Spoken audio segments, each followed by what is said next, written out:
The proudest day of my grandson's life became the day someone tried to make him ashamed of who he was. My name is Walter Brooks. I was 68 years old, and I had waited 4 years to watch my grandson Ethan walk across that stage and receive his college diploma. His parents couldn't have been more different. My daughter passed away when Ethan was 12. 2 years later, my son-in-law remarried. His new wife, Monica, always treated Ethan like an obligation instead of family. She never abused him. She simply reminded him, every chance she got, that he wasn't her responsibility. Ethan never complained. He buried himself in his studies instead. While other students spent weekends at parties, he worked evenings in the university library and mornings at a local cafe. He graduated at the top of his engineering class. No one deserved that diploma more than he did. As his name echoed through the auditorium, I stood before anyone else. My hands hurt from clapping. My eyes filled with tears. For a moment, I saw the little boy who used to hold my hand on his first day of school. Now he was walking across a stage, wearing a black graduation gown and carrying the future his mother had always dreamed of for him. After the ceremony, both families gathered at an expensive country club for lunch. The celebration had been arranged by Monica's family. Her father, Gerald Mason, insisted on paying for everything. Gerald was wealthy. He owned several luxury car dealerships and rarely missed an opportunity to remind people of it.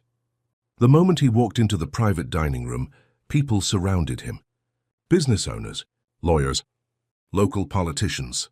Everyone wanted his attention. I quietly sat beside Ethan. He looked down at his diploma and smiled. I wish Mom could have seen today. I placed my hand on his shoulder. She did. He smiled sadly. I hope so. Lunch was halfway over when Gerald stood and tapped his glass. I'd like to congratulate our graduate. Everyone applauded. Ethan stood politely. Gerald looked him up and down. Then his smile changed. You know, son. He paused just long enough for the room to become quiet. Engineering is a nice dream. A few guests chuckled.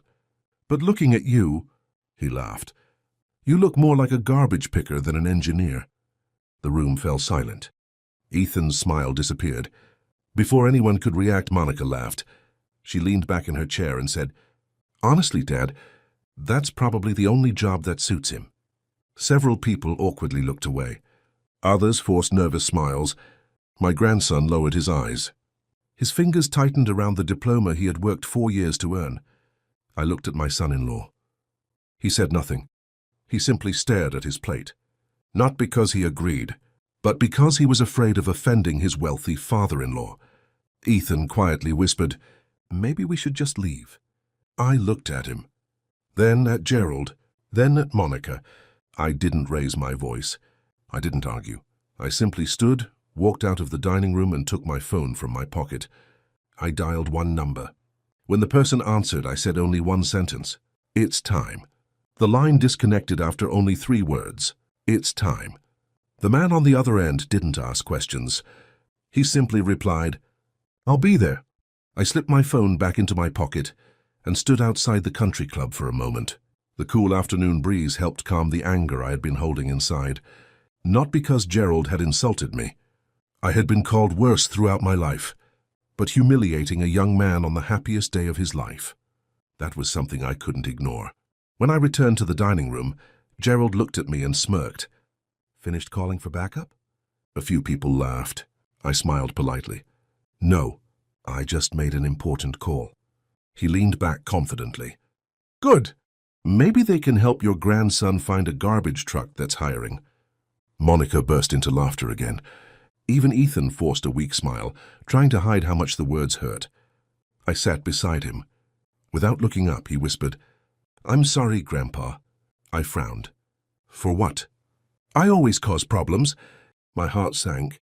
No, Ethan. I placed my hand over his diploma. You earned this. They're right. No. I don't have connections. No. I don't come from money. No. He finally looked at me. Then why does everyone treat me like I don't belong? I didn't answer immediately. Instead, I looked around the room. Expensive watches, designer suits, luxury handbags, people who measured success by the price tag attached to it. Then I looked back at my grandson. I've known rich people my entire life. He listened quietly. The wealthiest ones never felt the need to remind anyone they were rich. He nodded slowly. Across the room, Gerald raised another glass. I'd like to make one more toast. Several guests clapped. Gerald smiled proudly. To family. He looked directly at Ethan. And to knowing your place. This time nobody laughed. Even some of Gerald's own business associates shifted uncomfortably. One elderly woman quietly put down her fork. Another guest looked toward the exit. The atmosphere had changed. Gerald simply didn't notice. He enjoyed being the loudest person in every room. Just then, the maitre d' entered the private dining room. He looked around nervously. Excuse me. Everyone turned. I'm looking for Mr. Ethan Brooks. Ethan looked confused. I'm Ethan. The maitre d' nodded respectfully. Sir, someone has arrived requesting to meet you immediately. Gerald laughed. Probably the sanitation department. Monica smiled. I told you he'd find work today. The maitre d' didn't react. Instead, he asked, would Mr. Walter Brooks also come with me? I slowly stood. I'll come. Ethan followed beside me. As we walked through the hotel lobby, he whispered, Grandpa, did you do something? I smiled. We're about to find out. Outside the main entrance stood 3 black luxury sedans. Several people wearing business suits waited beside them. One of the men checked a photograph on his phone. Then he looked up. His face immediately brightened. Mr. Brooks? He wasn't looking at me. He was looking at Ethan. Yes. The man stepped forward with a warm smile and extended his hand. My name is David Harper. I'm chairman of Harper Dynamics. Ethan's eyes widened. Harper Dynamics, one of the largest engineering and infrastructure companies in the country. He shook the man's hand awkwardly. I don't understand. David smiled. You submitted your senior engineering project to our national innovation competition. Ethan nodded. I did. We've spent the last 2 months reviewing over 4,000 submissions. He paused. Yours finished first. Ethan stared at him in disbelief. What?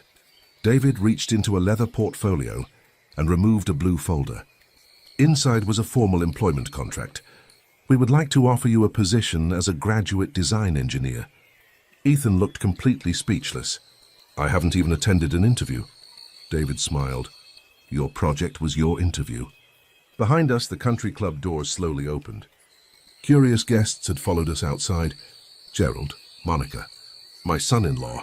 Nearly everyone from the celebration stood watching. David continued. The starting salary is $180,000 per year. A gasp spread through the crowd. But that's not the most important part. He handed Ethan another document. We're also funding your master's degree.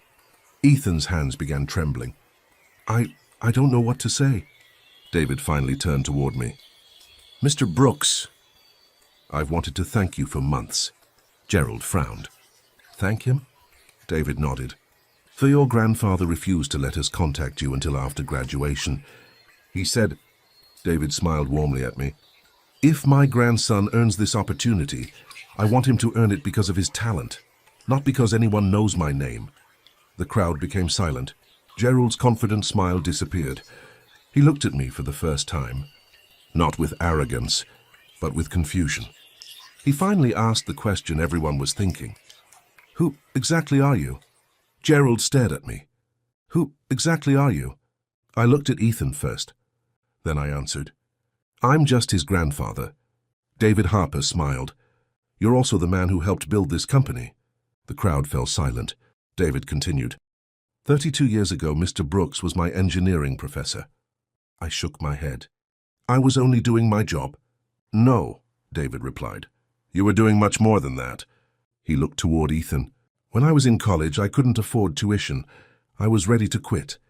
He smiled at me. Professor Brooks paid my final year's tuition without ever telling anyone. I sighed. That was a long time ago. It changed my life. David turned back to the guests.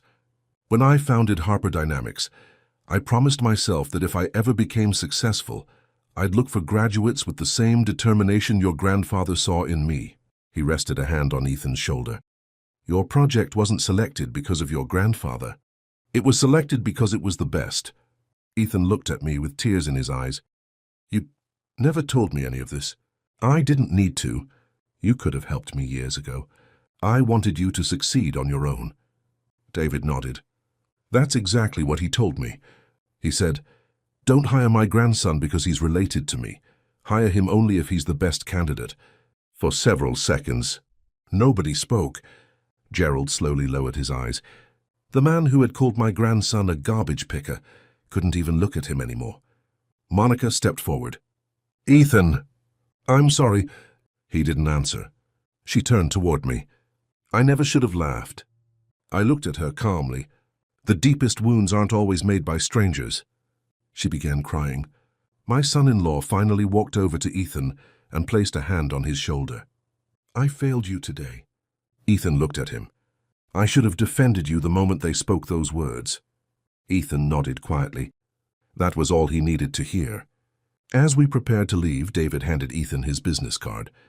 "We'll see you Monday." Ethan smiled for the first time that day.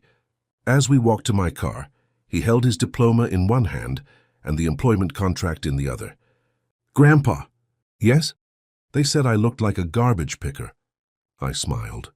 "They judged you by appearances." He looked down at his diploma. "And you judged me by my effort." I put my arm around his shoulder. "The world will always have people who see only what you're wearing. But the right people, they'll always see what you're capable of." For the first time that day, my grandson walked away from his graduation with his head held high.